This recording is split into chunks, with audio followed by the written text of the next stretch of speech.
ফরিদউদ্দিন মাসুদ সাহেবের নাম শুনছেন তো? এই লোকটা আওয়ামী লীগ ক্ষমতায় থাকতে আওয়ামী লীগের দালালি করে নাই? কথা বল না।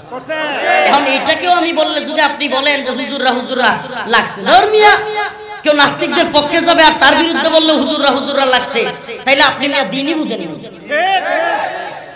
আপনি দ্বীনই বুঝেন না, এখন ঈমান বুঝেন নাই। আপনি কিসের দল করেন আর কিসের দলের নেতা হয়েছেন? আপনি দ্বীনই বুঝেন না। ফরিদউদ্দিন মাসউদের মতো ব্যক্তির বিপক্ষে গেলে যদি কেউ ইসলামের দুশমন হয়, তাহলে আমি বলবো কয়েকদিন পরে শয়তানের পক্ষ নিল আপনার পক্ষে থাকবে। আশ্চর্য কথা। এই জন্য সবকিছু ঠিক বলার দরকার নেই, একটু বুঝার চেষ্টা করেন দেশটাতে হচ্ছেটা কি। আপনারা শুনছেন কিনা চট্টগ্রামে, পার্বত্য চট্টগ্রামে মারামারি শুরু হয়ে গেছে, পার্বত্য চট্টগ্রাম নিয়ে ষড়যন্ত্র শুরু হয়ে গেছে। একই দিকে পার্বত্য চট্টগ্রামে গোলাগুলি, আবার জুমার নামাজের সময়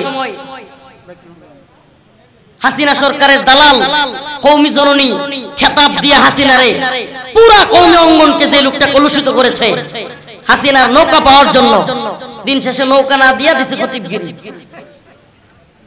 এই লোক আজকে বাইতুল মুকাররম আমাদের মসজিদ, এই ভূখণ্ডের মুসলিমদের প্রধান মসজিদ বাইতুল মুকাররমে গিয়া একটা জুতা দিয়া ঢিলাঢিলি, নাউজুবিল্লাহ, কলিজা ফাইটে যাওয়ার মতো অবস্থা। দেশের প্রধান মসজিদে এই গাদ্দারগুলো জুতা দিয়া ঢিলাঢিলি করছে। কি শিখবে এটা থেকে? জাতি এটা থেকে কি শিখবে? কলিজা ফাইটে যাওয়ার মতো অবস্থা। কিভাবে পারলেন জাতীয় মসজিদে একজন আরেকজনকে জুতা দিয়ে ঢিল দিতে? কিভাবে পারলেন?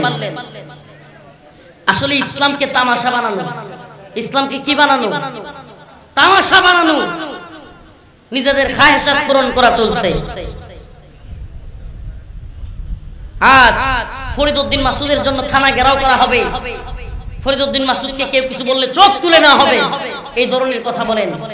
শত শত আলেম গ্রেফতার ছিল, কই এই ধরনের কথা তো শুনি নাই।